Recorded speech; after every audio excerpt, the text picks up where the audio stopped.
Yeah. So in the previous video, I challenged you to change my mind.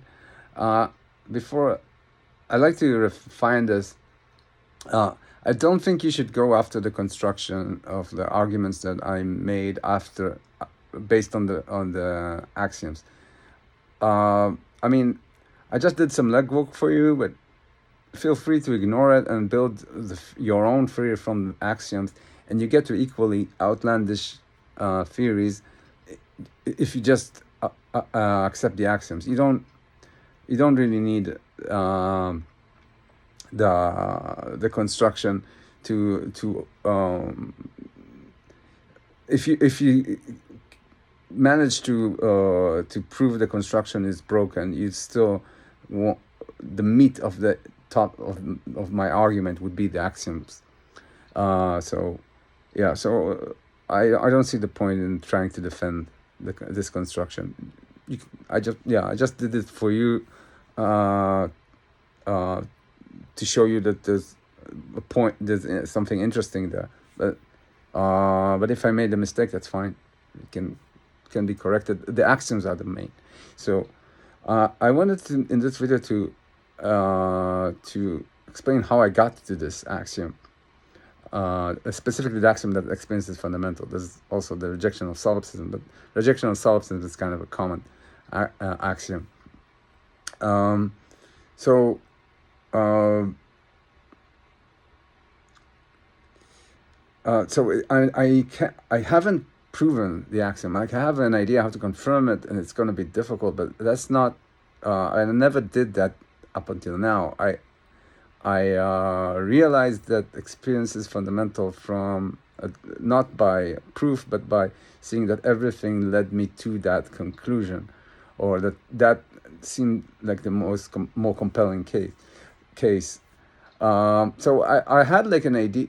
I was thinking about the question of how consciousness works, and in my first book, Delta Theory, and I reached some. I had some ideas, and maybe some of them have some worth. Like I don't know at this time. I don't.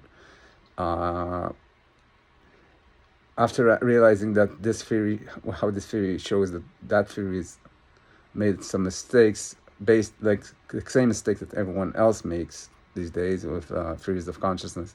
I'm not really interested in reading that one again, and remembering what I did there. But one thing that bothered me with this theory, like I say, yeah, I get how I can get from a brain process to the rationale that's driving my like mental processes. I get that, but what I don't understand is what does that have to do with anything that I experience?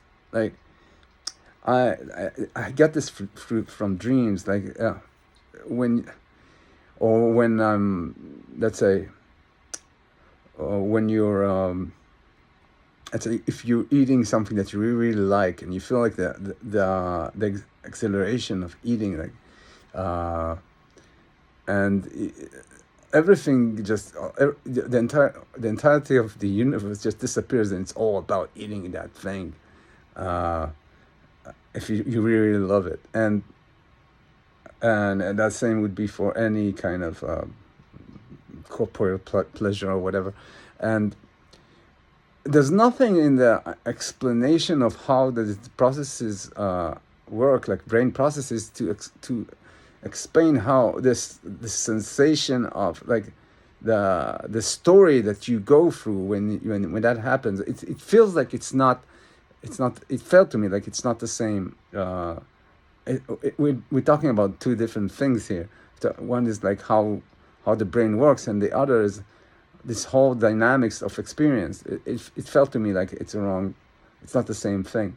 And then I realized that there is this correlation between the three-dimensionality of space and the experience of an experience. The fact that we think in forms, and forms have this kind of trajectory a relation between things, and to have relations in a universe, you need to have three-dimensional space. So it's like experience could not exist in a world that has less than three dimensions.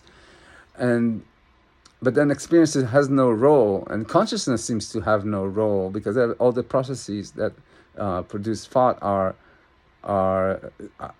if you think in physicalist terms, are in the brain. So there's nothing that consciousness does and nothing that experience does. So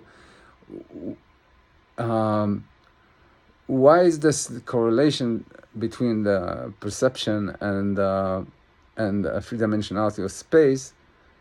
Especially if you assume that maybe the space is not three-dimensional, such as, for example, the dimension of time, or the 11 dimension of string theory, although that's kind of contentious. So that again seems to suggest that the three-dimensionality of space and is related with experience, not with the thing that that's really out there, and so I made a video about that, and there's an argument in the theory, like in the book, that explains this. I don't want to do this now. Another thing is the experience, unlike consciousness. Consciousness has lots of conscious states, like some of them more vivid than others. Like there's twilight, there's dreams, there's when you're tired. Like there's level of clarity that go up and down. Like and so there's a spectrum of conscious states. You are more conscious, less conscious, but there's not the same for experience. There's no like partially experiential. It's either you're experiential or not. It's not a question of it's not a build up. It's not there's no process that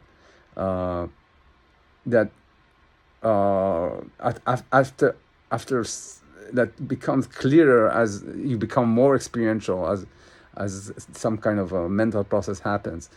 It's just how it is, and which suggests that there's no process. It's not the product of a process. It's not like a build-up of, like, unlike consciousness, which seems to be like a build-up of a process, like the introduction of memories and the introduction of understanding. If you just wake up from a dream, it's not immediate. Like it comes in incrementally. So this again suggests that this thing, the experience, is not like consciousness. It doesn't have like an internal structure, and if it doesn't have an internal structure, then it suggests that it's fundamental. And even intuitively, if I just think about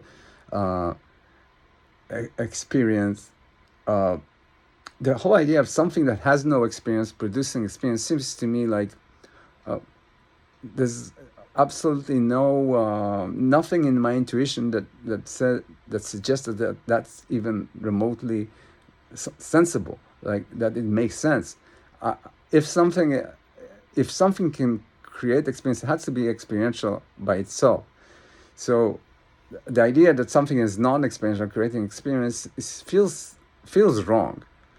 And on top of that, once I understood once I took the axiom that experience is fundamental seriously, I realized that it solves the problems with quantum field theory, the observer effect, superposition. It solved the hard problem of consciousness automatically, because when nothing produces experience, then the brain doesn't produce experience, so there's no hard problem of consciousness to solve. Death becomes like not the end of experience, because the same way experience, nothing produces experience, nothing can end it. And it puts like religion together with science, together with philosophy, into one coherent model. And yeah, so it just all these things together led me to this understand that it's probably true.